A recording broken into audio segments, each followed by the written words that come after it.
Bonjour. Bonjour. Donc, Dominique Guérin, Et Jérôme Pousse. candidat aux élections législatives de la France Insoumise, soutenu par Jean-Luc Mélenchon. À Banyuls, le score des élections présidentielles au premier tour de Jean-Luc Mélenchon était de 21,28%, ce qui fait qu'à Banyuls, vous pouvez voter aux élections législatives pour une majorité parlementaire. Avec 185 députés, nous pourrions facilement mettre en place les grands axes du programme L'Avenir en commun, à savoir une constituante et la 6e République pour une urgence démocratique, mettre en place la planification écologique pour une urgence écologique, augmenter les salaires et les retraites, éradiquer la pauvreté pour une urgence sociale et puis garantir le soin pour tous par une sécurité sociale intégrale. Donc à Banyuls, nous savons que nombreux sont ceux et celles qui vivent en dessous du seuil de pauvreté. Le programme L'Avenir en commun propose justement une mise à niveau du revenu de tout un chacun qui s'appelle la garantie dignité, qui préconise le fait que personne ne vive avec moins de 1 000 € par personne et par mois. Préconise aussi le fait qu'il y ait un accès aux biens nécessaires à une vie digne, tels que l'eau, l'électricité et le gaz, et puis un plan d'accompagnement des personnes à l'emploi et aussi au logement, ce qui permettrait aux gens de vivre d'une façon beaucoup plus digne que ce qui est le cas actuellement. Le deuxième point à Banyuls, c'est le problème de la viticulture,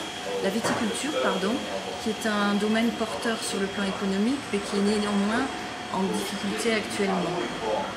La transition écologique, la planification écologique, c'est un grand axe de notre programme, c'est un axe majeur et qui sera dépendant d'une loi qui aura des aspects juridiques, fiscaux et administratifs et qui permettra la transition écologique. Pour cela, il faudra un accompagnement des agriculteurs et des agricultrices pour la mise en place de cette transition. Les axes écologiques préconisent surtout une revalorisation des retraites, le fait que la santé soit un atout majeur des agriculteurs, des salariés, mais aussi de la population, qu'il n'y ait pas de résidus nocifs suite à l'agriculture utilisée, que l'environnement soit préservé, que les milieux ruraux soient développés en ce qui concerne la viticulture, etc. Tout cela ne peut être envisagé uniquement sans envisager le protectionnisme solidaire qui fait qu'on met en échec les accords de libre-échange. Il y a aussi une priorité à donner à l'accès aux terres agricoles et puis une refondation de la politique agricole commune. Voilà pour ce qui est des grands axes concernant le programme L'Avenir en commun. Donc moi je tenais à dire aux habitants de Banyuls qu'il faut bien avoir conscience que dans les élections législatives, c'est réellement un enjeu pour tous. Parce que le programme L'Avenir en commun avait développé un avenir pour prendre en charge les 4 urgences que nous avions définies comme démocratiques, sociales, écologiques et même concernant le bien-vivre et la paix. Contrairement à ce qui se passe actuellement avec l'élection de M. Macron, nous pensons réellement que la France va s'enfoncer encore plus dans ces urgences, à savoir notamment pour les salariés, pour tout ce qui concerne l'écologie, puisque dans le programme de M. Macron, on ne retrouve aucune planification écologique, ce qui est pour nous irresponsable. Surtout que nous avons démontré dans le programme que c'est largement porteur en termes d'économie et de meilleure prise en charge environnementale et de qualité de vie. Donc nous nous inquiétons fortement de voir M. Macron avec une majorité à l'Assemblée nationale qui ne ferait qu'accentuer les problèmes. Donc nous proposons à tous les habitants, grâce aux résultats importants du premier tour des présidentielles, de continuer la dynamique de la France insoumise pour permettre à un maximum de députés de ce mouvement d'arriver à l'Assemblée nationale et ainsi de pouvoir porter pour le pays les axes et le programme qu'il faut pour sortir la France de ces urgences constatées par tous. Concernant l'urgence de la paix qui est prônée par notre programme L'Avenir en commun, il est certain que ce programme vise plutôt à discuter avec les pays en conflit, sans vouloir valider forcément leur politique, mais en tout cas plutôt dans un travail collaboratif et visant à absolument prôner la paix plutôt que le conflit. C'est un des grands axes majeurs de ce programme, de façon à désamorcer et à accompagner les pays qui sont en difficulté plutôt que de proposer des solutions qui attisent les conflits et créent une émigration massive des populations telle qu'on le voit actuellement. C'est vraiment ce qu'on préconise dans ce programme. Et aussi, on peut rajouter que dans ce cadre-là, bien sûr, nous renforcerions le rôle des Nations Unies, parce qu'à l'heure actuelle, hélas, nous n'avons pas les moyens, dans ce cadre-là, d'intervenir clairement dans les endroits où les crises sont majeures. Donc il faut vraiment redonner un peu plus de pouvoir à ces Nations Unies qui sont quand même l'organe le plus démocratique et qui représente un maximum de pays sur la planète. Concernant l'Europe, c'est pareil. Nous voyons que M. Macron ne rompt pas du tout avec la politique libérale de l'Europe, qui a entraîné depuis des années une majorité de pays vers une récession, voire une déstructuration complète du tissu économique et social. Donc pour cela, nous remettons encore en cause cette Europe-là. Nous sommes des Européens convaincus, mais nous voulons une autre Europe. C'est pour ça que dans le programme de l'Avenir en commun, nous avions parlé de deux plans. Le plan A, renégocier les traités, qui ne correspondent pas du tout ni aux besoins ni aux attentes des populations. Et si ça ne marche pas, alors un plan B, où nous sortirions effectivement de ces traités, et donc de l'Europe, pour aller vers quelque chose de beaucoup plus humain. Alors par rapport à l'Europe telle qu'elle est actuellement et qui ne convient pas du tout au fait que les gens soient heureux en Europe, il faut rajouter le fait que ça passera par des négociations qui concernent le plan A effectivement et ça passera par exemple par la refondation de la Banque Centrale Européenne en renégociant ses statuts, ses missions et puis en renégociant la dette surtout.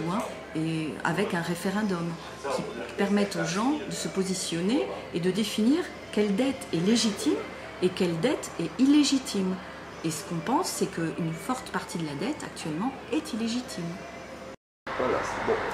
Pour donner un exemple de l'illégitimité de la dette et de ce que nous devons payer chaque année, il faut savoir que la France doit rembourser avec des taux d'intérêt à des banques privées qui se sont autorisées à lui prêter à tel taux. Or, déjà pour un pays comme la France et d'autres pays européens, il faudrait que pour des emprunts structurels qu'on appelle, c'est-à-dire qui font des investissements pour l'intérêt du pays, ces taux-là devraient être avoisinant 0%. C'est pour ça qu'on dit que normalement la Banque Centrale Européenne aurait les moyens de prêter à chaque État à taux zéro ou très minime, pour que cet emprunt-là ne plombe pas plus. On va revenir aussi sur le cadre particulier de la Côte Vermeille, et notamment du terroir de Banyuls et de Collioure.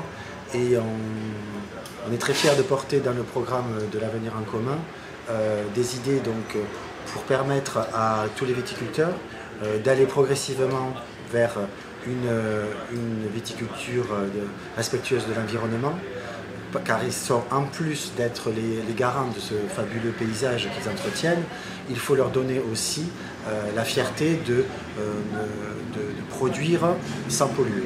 Donc tout cela sera concerté et bien sûr amené progressivement pour que tout ce territoire et tout ce terroir soit exemplaire. Donc l'avenir en commun préconise donc une sécurité sociale intégrale pour tous avec des soins remboursés à 100%, même les lunettes et les soins dentaires, de façon à ce que tout le monde puisse se soigner correctement. Et cela passe par une récupération des financements accordés par les mutuelles et tout ce qui est fait sur le plan publicitaire par les mutuelles. Financièrement, c'est justifié par le programme L'Avenir en commun. C'est quantifié. Voilà. Ensuite, ce que je voudrais rajouter, c'est par rapport aux services publics. Quand on parle de la difficulté des viticulteurs ou de la paupérisation de la population, il ne faut pas oublier que pour inciter des jeunes à venir s'installer, il faut des services publics pour se soigner correctement et à un coût raisonnable. Il faut des services publics. Donc l'Avenir en commun défend la réinstallation des services publics qui ont été délaissés, malmenés au profit du privé et des soins privés à tout prix. Voilà. Donc ça, c'est vraiment un axe majeur et qui permettra aussi de relancer l'économie, de relancer la vie dans les zones rurales désertées et qui permettra aux gens de se soigner et d'utiliser les services publics dont ils ont besoin pour vivre décemment et être heureux. Voilà. Dans ce même cadre, il faut encore une fois prendre conscience de l'importance de la solidarité entre les générations, entre les gens qui effectivement sont dans la précarité. Et on ne peut pas se dire responsable politique si on ne prend pas en compte qu'à l'heure actuelle, il y a encore des gens qui vivent sous le seuil de pauvreté, qui sont parfois même dans la rue, et qui n'arrivent pas à... Si la santé coûte aussi cher et est mal répartie à l'heure actuelle sur tout le territoire, c'est parce qu'on n'a pas mis les moyens de prévention à la mesure des besoins. Si on fait de la prévention dans l'alimentation, dans le bien-vivre au travail, dans le logement et dans l'éducation à la santé en général, les coûts des soins seront diminués d'autant et les gens vivront mieux et plus longtemps.